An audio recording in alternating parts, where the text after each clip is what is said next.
जमीनें और व्यापार आ गया। मणिपुर की बहनों को,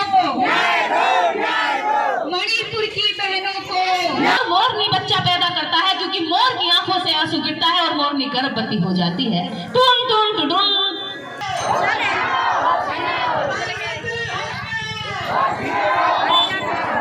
इसलिए नहीं देते कि आप बहुत व्रत करके आई हैं। अब इनमें से बताओ कौन सी महिला को मैं पहचान लूं किसने ज्यादा व्रत करे होंगे।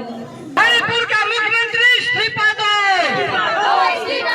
मणिपुर का मुख्यमंत्री इस्तीफा दो, मणिपुर की बहनों को न्याय दो, मणिपुर की बहनों को न्याय दो। बीजेपी की केंद्र सरकार होश में आओ, बीजेपी की केंद्र सरकार होश में आओ, मोदी सरकार होश में आओ, मोदी सरकार होश में आओ। तो व्रत किसके की तरफ पीछे जाके लौट के देखो, व्रत भी तो भोले के लिए, वो खुद नशेड़ी है। बात खत्म। आपने जो मांगा वो मिल गया।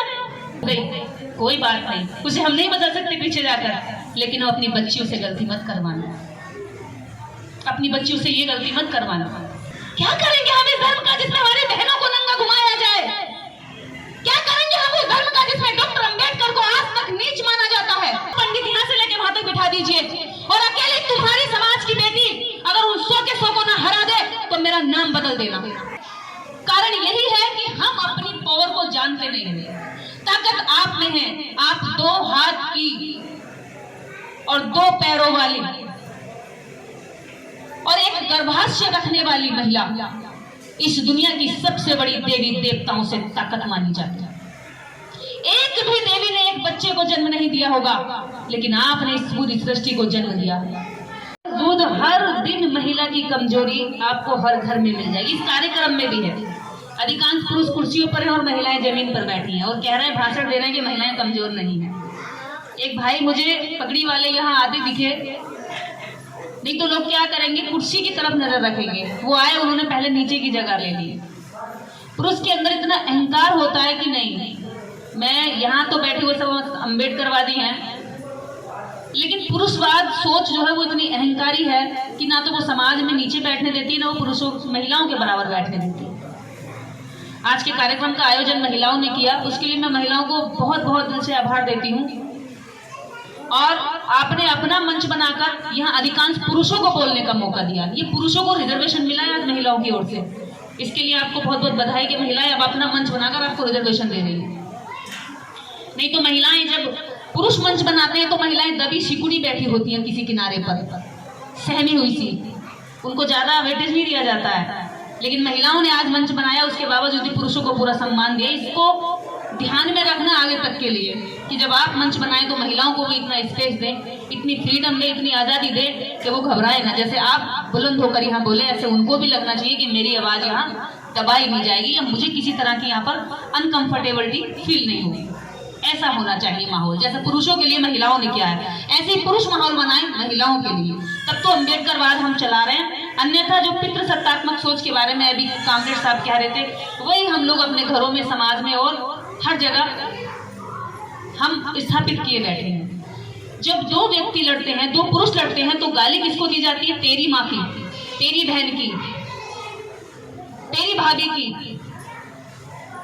2 पुरुष लड़ रहे होते हैं, लेकिन अहंकार कब टूटता है? जब कोई किसी की बहन को गाली देता, कोई किसी की माँ को गाली देता। आप जानते हैं क्यों दी जाती है गालियां? लड़ाई तो 2 पुरुष कर रहे होते हैं, महिला को पता भी नहीं होता कि लड़ाई हो रही होती, वो घर में होती है, कुछ काम कर रही होती है। लेकिन 2 पुरुषों की लड़ाई में गाली हमेशा महिला खाती है। आज भी 2 समुदायों की लड़ाई में, 2 पक्ष विपक्ष पार्टियों की लड़ाई में महिलाओं को नग्न करके घुमाया गया। जानते क्यों? क्योंकि हमने अभी तक जिस लाइन को हम कहते हैं कि महिलाएं बहुत शक्तिशाली हैं, ताकतवर हैं, वो शक्ति एक्चुअल में पता ही नहीं कि वो क्यों ताकतवर है। ये ताकतवर जब तक नहीं बन सकती जब तक ये सुबह तैयार होकर, नहा धोकर, लोटा लेकर किसी 8 हाथ वाली के आगे घर में पीने वाला दूध उसके आगे चढ़ा के आ जाएंगे। जब तक ये ताकतवर नहीं बन सकती, जब तक ये अपना कर्मकांड नहीं छोड़े। ताकतवर हो वास्तव में लेकिन तब जब ये जानती हो कि मेरे अंदर ताकत है, किसी पत्थर में ताकत नहीं है जिससे मैं मांगती हूं। आज न्याय मांगने के लिए आपको सड़कों पे आना पड़ रहा है। अगर जिसको आप दूध पिला रही हो इतने लंबे समय से, पीढ़ी दर पीढ़ी, जिसको आप फल चढ़ा रही हो, जिसको आप धूप बत्ती अगरबत्ती लगाती हो, सुबह शाम घंटी बजाती हो, ताकतवर समझकर, अगर वो होती तो वो उन आतंकियों को वही अंधा कर देती, उनकी आंखें फोड़ देती, उनके हाथ टूट जाते, वो कोड़ी हो जाती। आपकी सबसे बड़ी ताकत आपकी खुद की कमाई हुई वह बौद्धिक क्षमता है जो आप बाबा साहब डॉक्टर अम्बेडकर के मूवमेंट से लेते हैं। मंदिरों में भागने से ज्यादा, बाबाओं के पीछे भागने से ज्यादा इस तरह की सभाओं में बैठिए, यहां आपको ताकतवर बनाने के फार्मूले बताए जाएंगे। यहां यह नहीं बताया जाएगा कि आपका चमत्कार कोई झूठा चमत्कार करेंगे। आप एक लंबा रास्ता अपनाते हैं। मेरे दादा ने पूजा की, मेरे परदादा ने की, मेरी दादी ने की, पूरी पीढ़ियां, कई पीढ़ी गुजरी, कोई भला नहीं हुआ हो तो बताओ। जो छप्पर के मकान थे उन पे अगर ईंट के मकान बने हैं आज, तो वो बाबा साहब डॉक्टर अम्बेडकर की बदौलत बने। जो अनपढ़ थे, अशिक्षित थे, अंगूठा टेकने के लिए सिहाई ढूंढते थे और 25 चौका 150 के हिसाब से बनी आपसे ब्याज लेकर के अपनी तिजोरी भरता था, और आप कमाते कमाते कभी अच्छा खाना नहीं खा पाते थे। अगर वो अंगूठा टेक आज साइन करने लगे और 4 किताबें पढ़ने लगे और हमारे जैसे कुछ मंच पर आकर बोलने भी लगे, तो ये भी हमारी बदौलत नहीं ना, देवी देवताओं की बदौलत है। ये भी माता सावित्रीबाई फूले का चलाया आंदोलन था। सबसे पहले सावित्री ज्योतिबा फूले का चलाया आंदोलन था। अगर आज वो हमें अपने साथ कुर्सियों पर बिठा लेते हैं, सम्मान मिल रहा है, इसके पीछे भी देवी देवताओं का कोई हाथ नहीं है, इसके पीछे भी कोई शक्ति का हाथ नहीं है। इसके पीछे किसका हाथ है? एक अनपढ़ आदमी को कहेंगे इधर बैठ जा, एक शिक्षित आदमी के लिए कुर्सी देंगे। एक अशिक्षित जो नहीं जानता होगा, गरीब होगा, उसको नीचे बिठा देंगे, लेकिन जो जानता होगा, पढ़ा लिखा होगा, उसको कुर्सी निकाल के देंगे। क्यों? इसलिए नहीं देते कि आप बहुत व्रत करके आई हैं। अब इनमें से बताओ कौन सी महिला को मैं पहचान लूं किसने ज्यादा व्रत करे होंगे? कोई पहचान है? लेकिन शिक्षित महिला की पहचान में इन 100 में से एक को जरूर कर सकती हूँ। हो जाएगी? आप भी कर सकती हैं? नहीं, एक अशिक्षित अनपढ़ महिला भी ये बात पहचान सकती है कि इनमें से कौन सी ज्यादा शिक्षित है। लेकिन किसी की पहचान ये नहीं बनेगी कि किसने कितने ज्यादा व्रत किए। सबने कभी ना कभी 16 सोमवार किए होंगे, लेकिन सबके पति में 90% पति दारू पीते होंगे।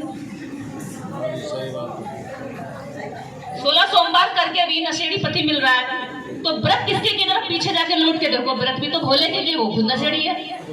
बात खत्म। आपने जो मांगा वो मिल गया। भाई मेरे से कोई कहेगा कि मुझे आप जैसा कुछ चाहिए, तो मैं अपने जैसे तो देने की कोशिश करूंगी।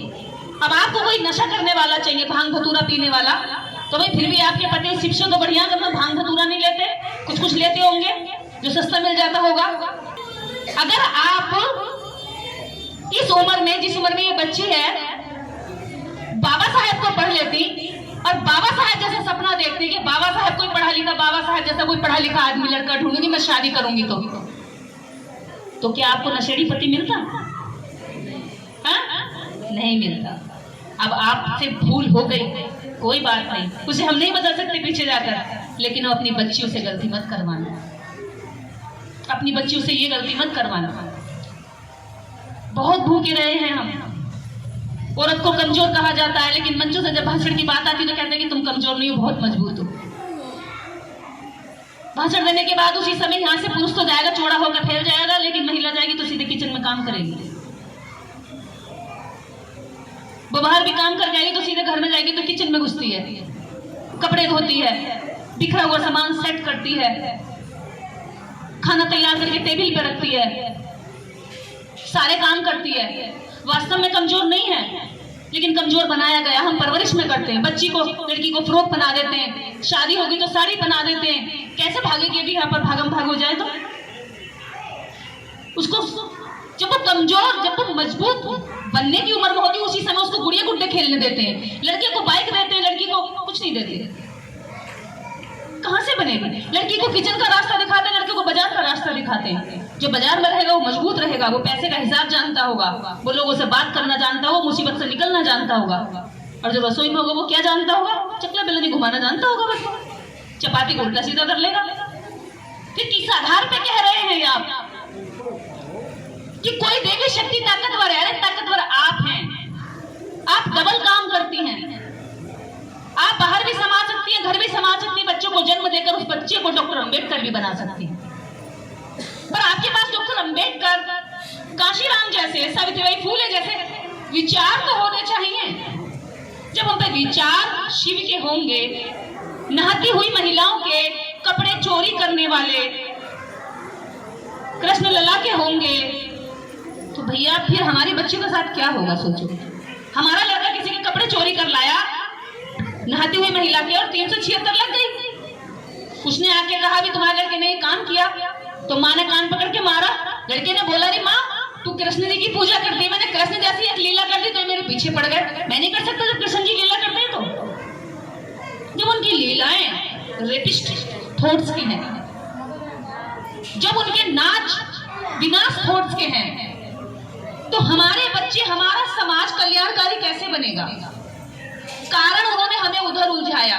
अब आपको बताएं, वो कहते हैं हिंदू बन जाओ सारे, सब हिंदू एक हैं, हम सब हिंदू हैं, हिंदू राष्ट्र बनेगा, हिंदू राष्ट्र बनेगा। लेकिन हिंदू राष्ट्र में हम कहाँ रहेंगे ये कभी नहीं बताते। हम तुम्हारी नजर में कीड़ा मकोड़ा रहेंगे हिंदू राष्ट्र बनके।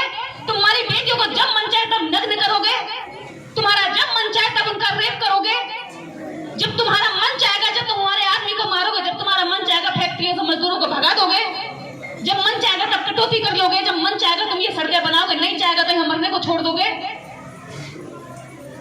क्योंकि हम हिंदू राष्ट्र बनाने में लगे हैं, और वो देश की राजनीति और मंदिरों पे और देश के व्यापार पे कब्जा करने लगे। उन्होंने हमारे हाथ में धर्म दे दिया। जब वो आए थे तो उनके हाथ में धर्म था और हमारे हाथों में जमीनें थी।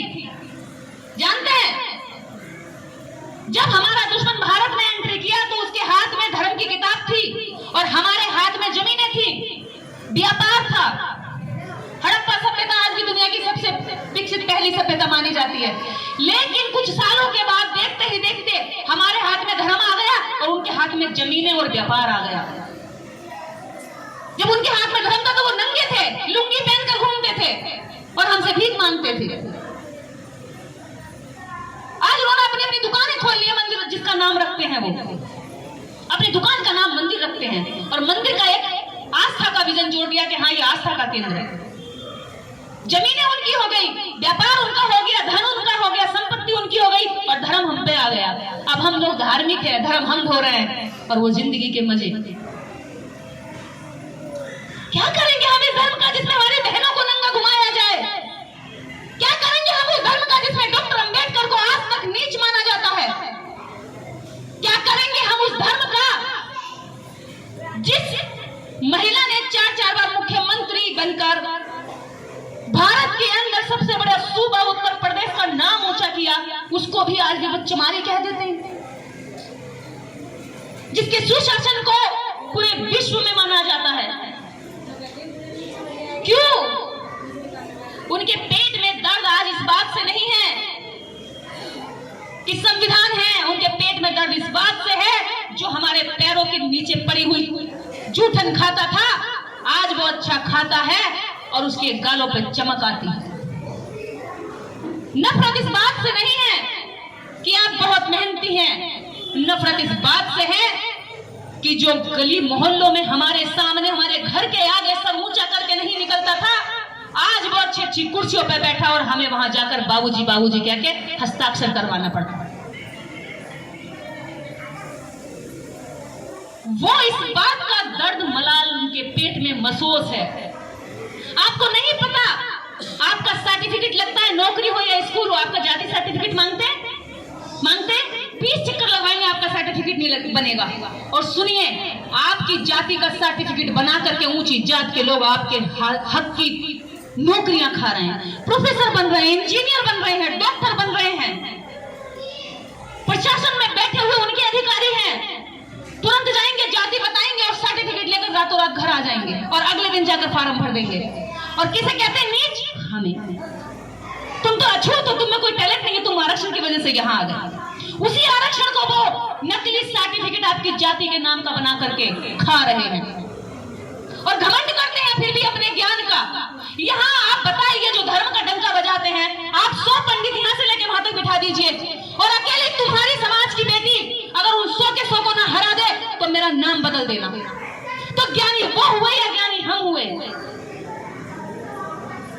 कि 9-9 साल की 18 साल की जवान अभी नौनिगढ़ लड़कियां बैठ करके कथा करती हैं और अच्छा म्यूजिक बजाती हैं, गानों में बड़ा मजा आता है सुनकर, मन मुग्ध हो जाता है। और वो क्या कहती है, मोरनी बच्चा पैदा करता है क्योंकि मोर की आंखों से आंसू गिरता है और मोरनी गर्भवती हो जाती है। टून टून टून ट्यून बजा देते हैं और लोग बड़े मजे में सुनते हैं कि हाँ सही कह रही है। बिल्कुल वैसे ही जैसे हनुमान की पसीने की बूंद गिरने से मछली के पेट में मकरध्वज पैदा हो गया। आपके भी घरों में बच्चे पैदा हुए क्या पसीने से? हाँ, कितनी महिलाओं ने पसीने से बच्चे पैदा किए? हुआ है क्या किसी को? नहीं हुआ, लेकिन कथा में सुनकर बड़ा मजा आता हुआ होगा, क्योंकि कथा में बैठा हुआ व्यक्ति जो उस कुर्सी पे बैठता है, उस कुर्सी का विश्वास आपके मन में इतना मजबूत कर दिया है कि वो जितना भी बड़ा झूठ बोलेगा वो आपको इतना ही बड़ा सच्चा दिखाई देगा। ताकतवर कौन है? और कहा गया उससे कि उसी को सारा घर में दामोदार संभालने को देंगे कि भाई तुम्हें ही ये परंपराएं संभालनी है, तुम्हें ही ये परंपराएं ढोनी है, तुम्हें ही धर्म कर्म का काम संभालना है। पुरुष कर्मकांड नहीं करता ज्यादा, महिलाएं ज्यादा करती हैं। यही कारण है इनको ठगना और छलना बड़ा आसान होता है। कोई भी छलिया आ जाएगा और कहेगा बहुत मेहनत करती हो, फल नहीं मिलता, तुम सबका भला करती हो, सब तुम्हारे साथ बुरा करते हैं। हर व्यक्ति खुद को अच्छा मानता है।